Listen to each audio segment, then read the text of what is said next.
दोस्तों नमस्कार, आप पब्लिक न्यूज टीवी देख रहे हैं। छांगुर बाबा की कहानी आपने पहले भी सुनी है, लेकिन आज हम आपको उसके बारे में कुछ ऐसा बताने जा रहे हैं जो आपने शायद पहले नहीं सुना होगा।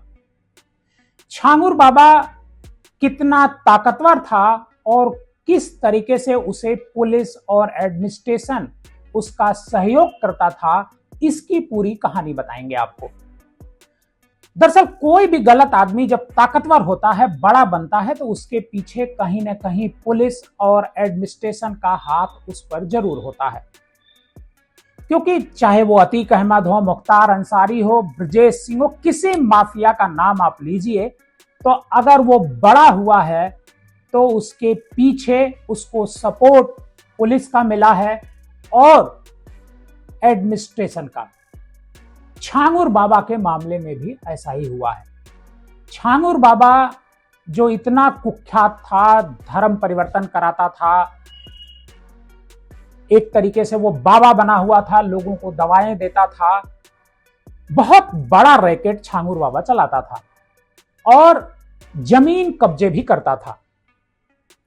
जो एटीएस और एसटीएफ की जांच हुई है उसमें पता चला है कि जो छांगुर बाबा है उसके सपोर्ट में 2 इंस्पेक्टर, 2 सीओ और 1 एसडीएम यानी डिप्टी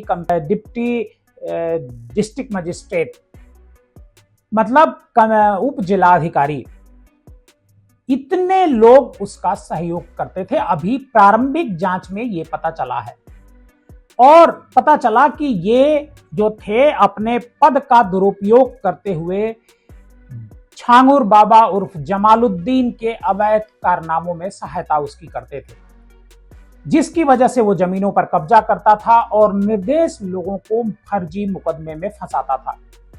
जमालुद्दीन का नाम छांगुर बाबा के नाम से जाना जाता था। बलरामपुर के रेहरा माफी गांव का रहने वाला है। पहले वह रत्नों और अंगूठियों का छोटा मोटा कारोबार करता था। उसके बाद कथित तौर पर वो धार्मिक गुरु के रूप में उभरता है और हिंदू आबादी और मुस्लिम आबादी दोनों के बीच विश्वास अर्जित करता है। जांच में पता चलता है कि उसने कोड वर्ड जैसे प्रोजेक्ट हिंदू महिलाओं के लिए और मिट्टी पालना धर्मांतरण के लिए का इस्तेमाल करता था और उसका नेटवर्क बलरामपुर तक ही नहीं सीमित था, बल्कि नेपाल सीमा से सटे जिलों तक फैला हुआ था। एसटीएफ और एटीएस की हिरासत में है आज की तारीख में वो, और पूछताछ उससे हो रही है। तो छांगुर बाबा के बारे में पता चला कि वो फर्जी दस्तावेजों और धोखाधड़ी के जरिए कई जमीनों पर कब्जा कर लेता है। उसने निर्दोष लोगों के खिलाफ बलात्कार, गैंग रेप, हत्या का प्रयास, छेड़छाड़ जैसे कई मुकदमे वो दर्ज करा चुका है और इसमें उसका साथ देते थे 2 इंस्पेक्टर, 2 सीओ और 1 एसडीएम।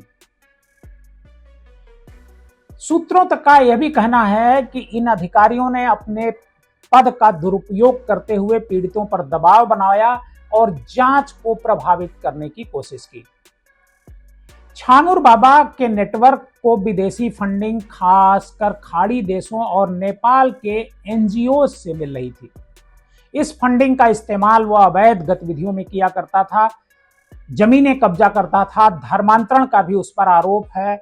और कहा तो ये जा रहा है कि जमालुद्दीन के 40 बैंक खाते हैं और उन बैंक खातों में 100 करोड़ रुपए से ज्यादा का आदान प्रदान हुआ है, मतलब 100 करोड़ से ज्यादा का लेन देन हुआ है, जिसकी फोरेंसिक ऑडिट चल रही है।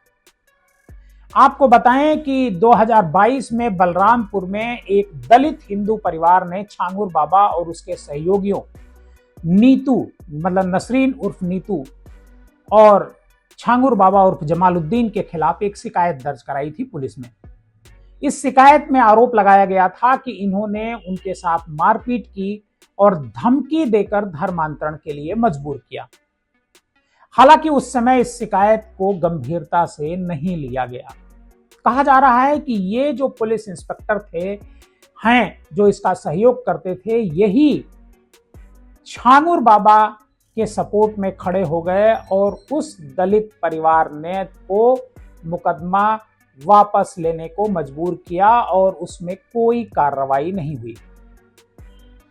हालांकि जो वहां बलरामपुर के जो हिंदू संगठन है वो लगातार कार्रवाई की मांग कर रहे हैं और बाकायदे एक जागरूकता अभियान भी उनकी तरफ से चलाया जा रहा है। लेकिन आप खुद सोचिए कि एक अपराधी इतना बड़ा कैसे बनता है। पुलिस उसमें सहयोग करती है, एडमिनिस्ट्रेशन के लोग उसमें सहयोग करते हैं, उसके काले कारनामों पर पर्दा डालते हैं क्योंकि उनकी उसमें हिस्सेदारी होती है, वो पैसा खाते हैं। और छांगुर बाबा उर्फ जमालुद्दीन और नीतू और नसरुद्दीन जैसे लोग धीरे धीरे बड़े होते जाते हैं और जब बड़े हो जाते हैं, उनका पाप का घड़ा भर जाता है, तब उनका खुलासा होता है और खुलासा होने पर उन पर तो कार्रवाई हो जाती है। जैसे छांगुर बाबा पर तो कार्रवाई हो जाएगी, हो ही रही है, लेकिन ये 2 सब इंस्पेक्टर, 2 क्षेत्राधिकारी और 1 एसडीएम के खिलाफ क्या कार्रवाई होगी, क्योंकि ऐसे मामलों में अक्सर वो बच निकलते हैं।